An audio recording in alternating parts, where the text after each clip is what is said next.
Buenos días, esta vez junto a mi grupo de trabajo conformado por mi persona Carlos Arturo Dazalara, mi compañero Gilberto Daniel Rodríguez Murgas, Jenny Daniela Saumet, Osvaldo Enrique Martínez Martínez, Juan Alfonso Restrepo y David Soto Rodríguez, les vamos a explicar la sentencia SC 218-28 del año 2017. En cuanto a la presentación general del caso y los antecedentes, tenemos que el caso que nos ocupa corresponde al proceso judicial adelantado por Alfonso Ortiz López contra la Clínica Oftalmológica del Caribe, LTDA, y el médico Carlos Esteban Vélez Londoño, especialista en la retina. Bueno, la Corte Suprema de Justicia conoció este asunto en el marco de un proceso por responsabilidad civil derivada de una presunta mala praxis médica que culminó en la pérdida total del ojo izquierdo del paciente. Todo comenzó el 15 de junio del 2001, cuando el señor Ortiz asistió a una cita de rutina con la optómetra Azucena Sánchez, quien, al notar una alteración en la visión del ojo izquierdo, lo remitió a oftalmología. A partir de allí, fue atendido por el doctor Vélez en la clínica oftalmológica del Caribe, quien diagnosticó una membrana epirretiniana y decidió operar de inmediato, a pesar de que el paciente no tenía ni síntomas ni molestias. En cuanto al desarrollo de los hechos, la primera cirugía se realizó el 24 de agosto del 2001. En lugar de resolver la situación, se presentó un desprendimiento de retina. Esto llevó a múltiples procedimientos posteriores.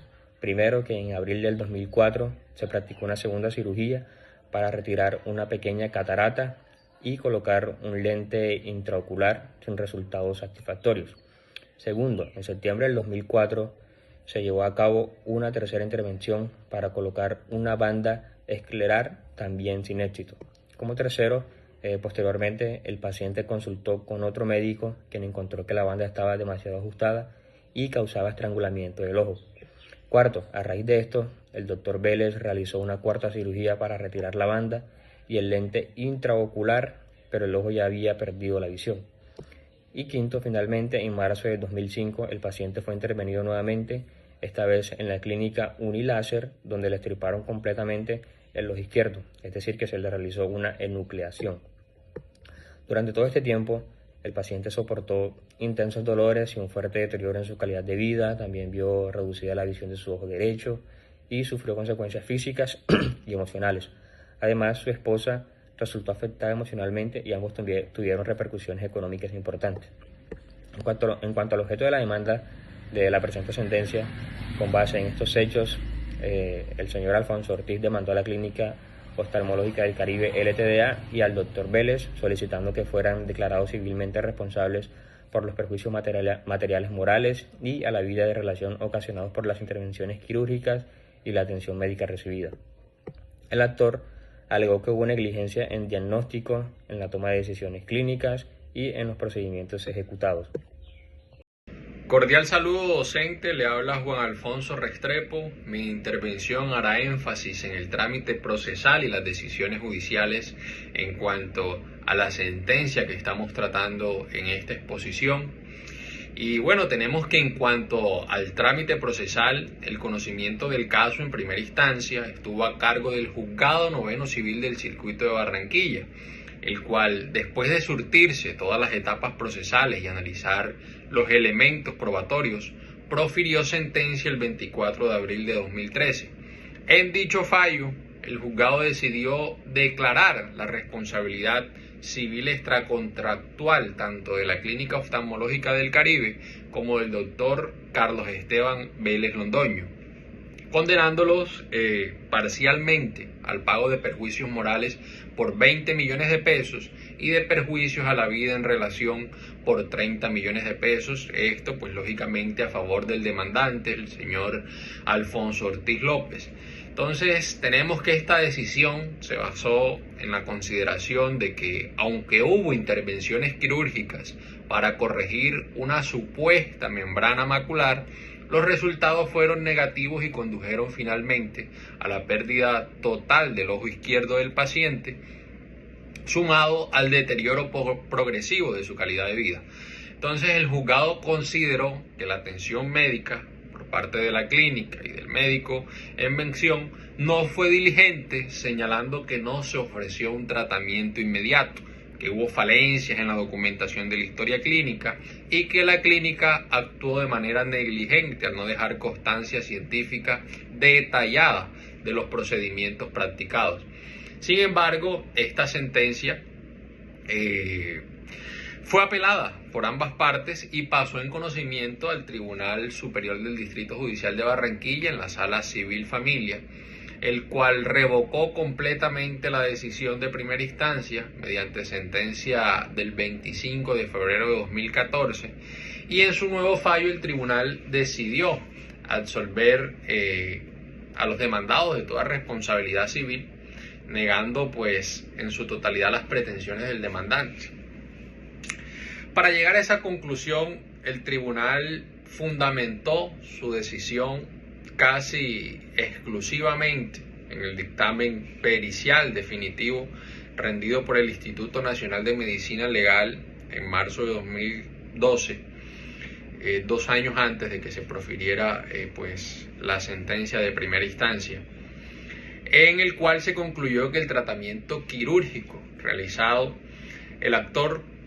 por parte del doctor Vélez, el tratamiento quirúrgico realizado al actor Alfonso por parte del doctor Vélez, se ajustó a la Lex Artis, es decir, a los estándares médicos aceptados. Esta Lex Artis pues es como una ley, una costumbre en el ámbito de la medicina. Son como ciertos patrones médicos que son aceptados porque ya se han vuelto, como pues en la medicina no tienen, como por decir, un código que ellos van y miran el código y dicen lo correcto es esto, ¿no? Sino que la Lex Artis son esos procedimientos que a lo largo de la historia se han ido implementando y que son aceptados pues en el ámbito de la medicina. Entonces, una vez se concluyó que el tratamiento quirúrgico se ajustó a la Lex Artis, la pérdida del ojo izquierdo obedeció a una complicación médica imprevisible, como lo fue el desprendimiento progresivo de la retina y la escleromalacia causada por la presión de la banda de silicona implantada. Estos son pues términos médicos, lógicamente. A juicio del tribunal, esta conclusión del perito forense era suficiente para demostrar la ausencia de responsabilidad sin que fuera necesario valorar de manera integral otras pruebas del expediente como los testimonios, los antecedentes médicos, la historia clínica. Y a pesar de que esta última fue tachada de ilegible, la historia clínica, ya que era incompleta, deficiente y era expedida por el propio Instituto de Medicina Legal, pero aún así fue tachada de ilegible. En consecuencia, pues se consideró que no existía un nexo causal cierto entre la actuación del médico y el daño sufrido, y que el procedimiento se realizó con apego a la técnica médica. El tribunal pues decidió revocar el fallo condenatorio e imponer incluso las costas de ambas instancias al demandante. Buenas noches, mi nombre es Jenny Daniela Saumet Mendoza y a mí me corresponde analizar el papel que jugó el dictamen del Instituto Nacional de Medicina Legal en esta sentencia. Y desde ya yo quiero dejar algo muy claro, y es que aunque el dictamen fue presentado como una prueba técnica, no es intocable ni mucho menos infalible. En este caso, el instituto rindió 3 conceptos en 2018, en 2010 y en 2012. El último fue el que terminó siendo determinante para que el tribunal absolviera a la clínica y al médico. Pero aquí es donde hay que detenerse con lupa. El dictamen del 2012 se basa en una historia clínica deficiente, lo cual ya había sido advertido por los mismos peritos forenses en informes anteriores. Ellos mismos señalaron que la historia era ilegible, plagada de siglas, incompleta y con un hilo narrativo claro sobre las cirugías realizadas. A pesar de esto, el tribunal decidió tomar ese dictamen como una prueba contundente, y a eso, desde el punto de vista jurídico, es un error de valoración probatorio muy serio, porque la solidez de un dictamen no depende de que lo firme un médico forense, sino de que esté sustentado con pruebas objetivas, verificables y completas. El informe no explica qué se hizo exactamente en cada cirugía, ni si las decisiones tomadas eran las indicadas en cada técnica clínica. Tampoco se confronta esas acciones médicas con los protocolos que exigen la Lex Artis. Simplemente concluye que no hubo mala práctica, pero no justifica esa conclusión con base sólida. Como futuros abogados y como ciudadanos también tenemos que cuestionar la idea de que un dictamen médico siempre tiene la última palabra. Los procesos judiciales, todas las pruebas deben someterse a un análisis crítico, especialmente cuando hay dudas sobre su origen o su contenido. En este caso, el dictamen se volvió una especie de escudo detrás el cual se ocultó la negligencia médica.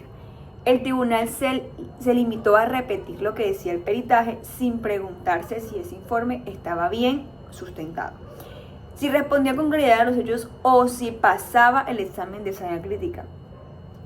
Lo que realmente pasó aquí es que la valoración probatoria fue parcial, acrítica y profundamente riesgosa, porque al tomar como suficiente un informe hecho sobre una historia clínica tan deficiente, se dejó a la indefensión del paciente y se desconocieron los principios de responsabilidad médica. En resumen, el dictamen de medicina legal no tenía el peso ni la calidad técnica para cerrar este caso. Y que el tribunal haya ignorado esas fallas fue un error que, como veremos más adelante, la Corte Suprema de Justicia corrigió con contundencia. Para cerrar mi intervención, yo quiero explicar cuál fue la decisión final que tomó la Corte Suprema de Justicia y por qué. Después de revisar todo el proceso, la Corte concluyó que el Tribunal Superior de Montería cometió un grave error al valorar las pruebas, ya que se basó su decisión exclusivamente en el dictamen de medicina legal del año 2012.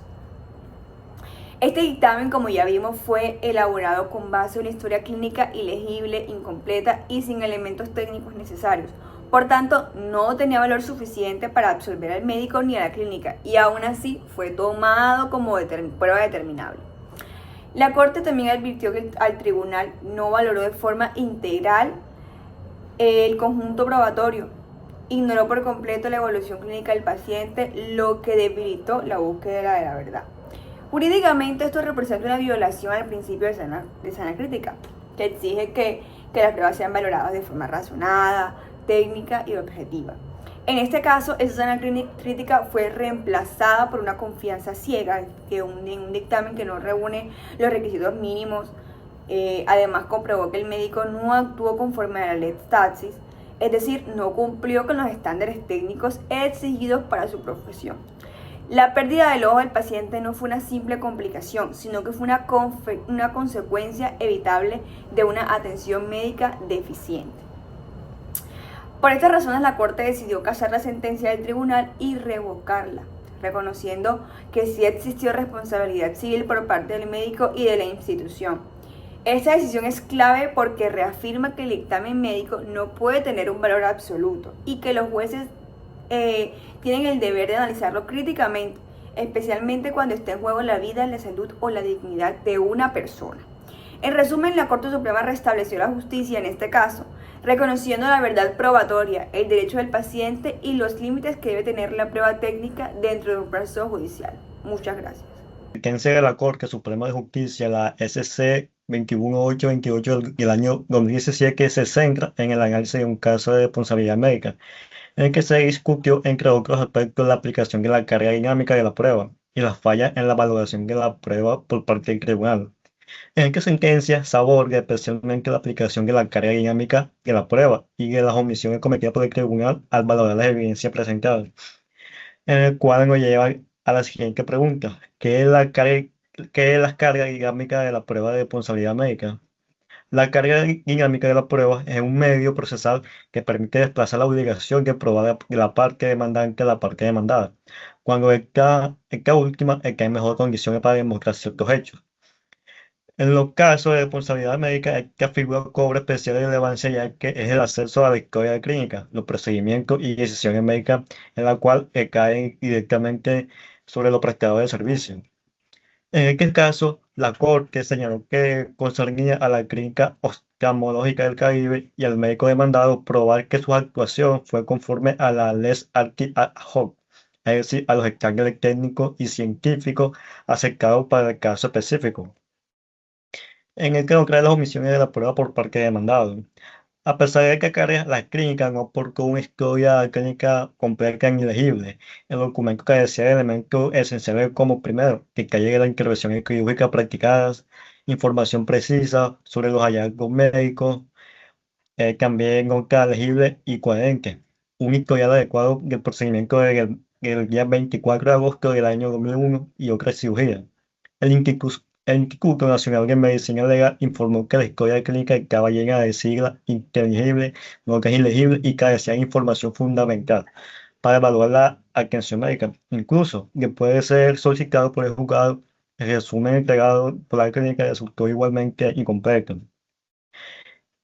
Siguiendo con el tema, vemos la omisión del tribunal. El Tribunal Superior, al anular la sentencia de primera instancia que había declarado la responsabilidad médica, valoró de forma deficiente el informe parcial definitivo de medicina legal del año 2012 en el mes de marzo, que indicaba que la actuación médica no fue inadecuada. Sin embargo, esta conclusión se apoyó en una historia clínica defectuosa, lo cual invalidaba la solidez de dicha prueba parcial. La Corte consideró que el tribunal cometió una equivocación de hecho por vía indirecta al basar su decisión en una pericia fundada en pruebas incompletas y no advertir la insuficiencia del material clínico.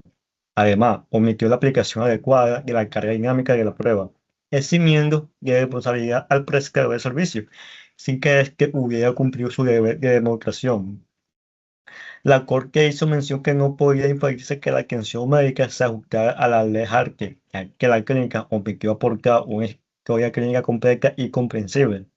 Esta omisión procesal trasladaba la carga de la prueba al demandado, quien no la cumplió. Por tanto, anuló la decisión del tribunal y se le afirmó la necesidad de valorar adecuadamente la prueba, conforme a los principios de la sana crítica y la carga dinámica en caso de responsabilidad médica.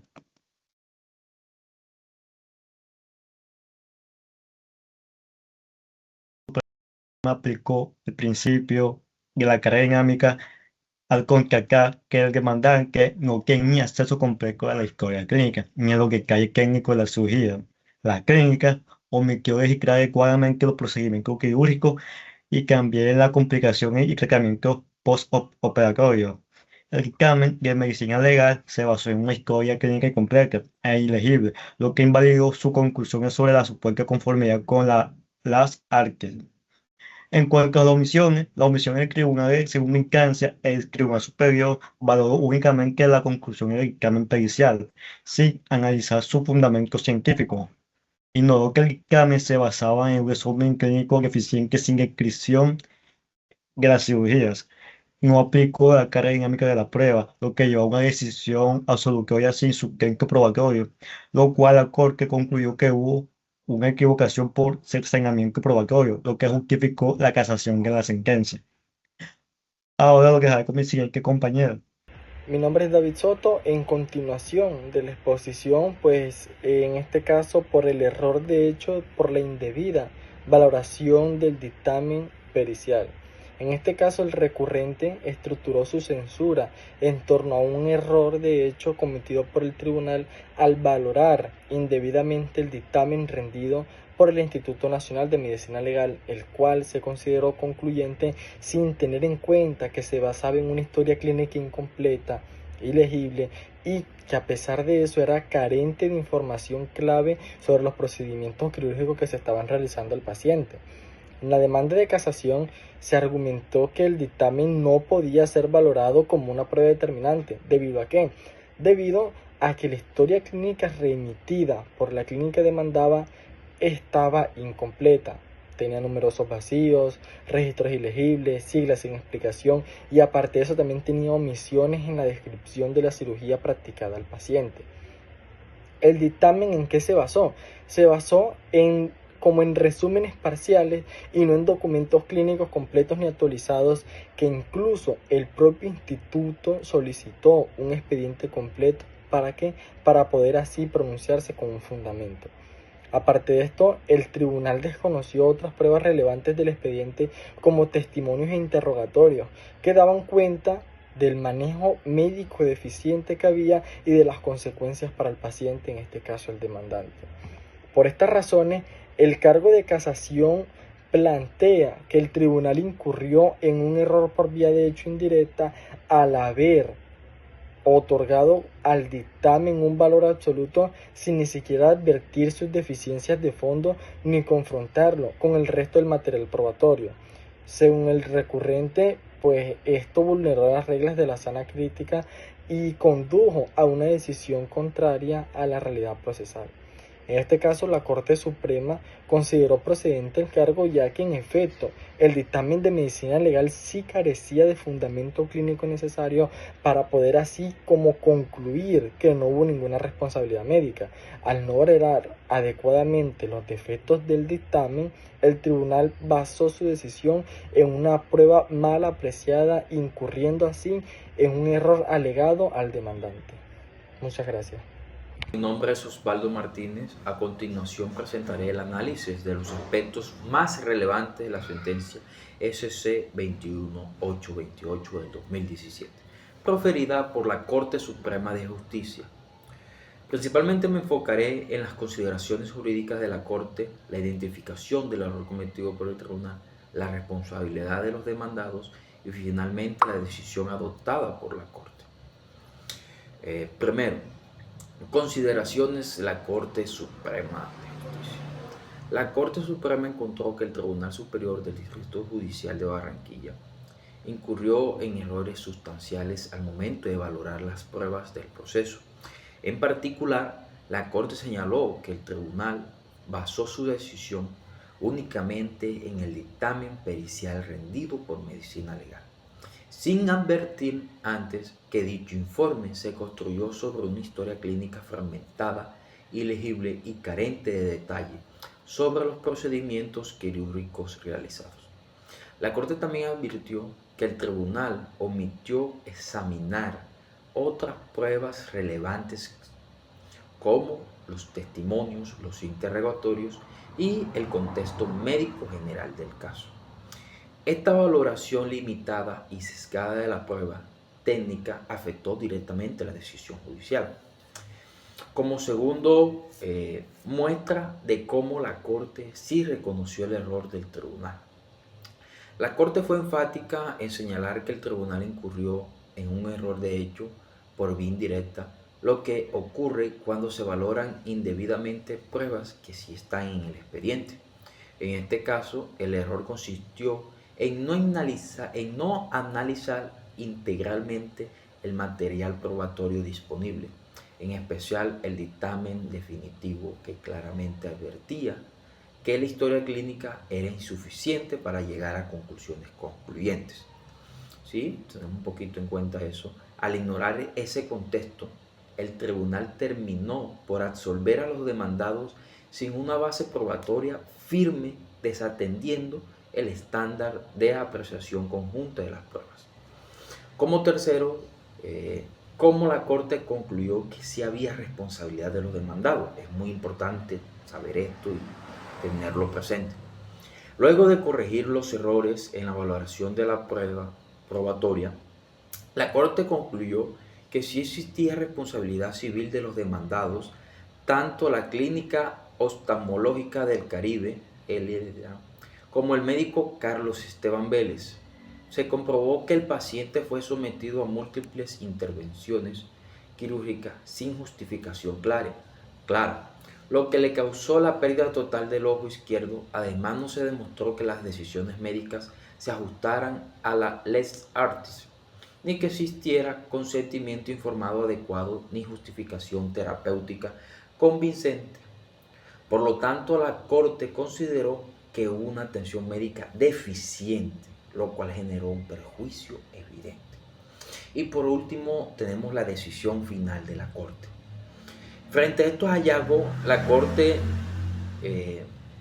casó la sentencia del Tribunal del 25 de febrero de 2014 al considerar que se había incurrido en errores de hechos graves.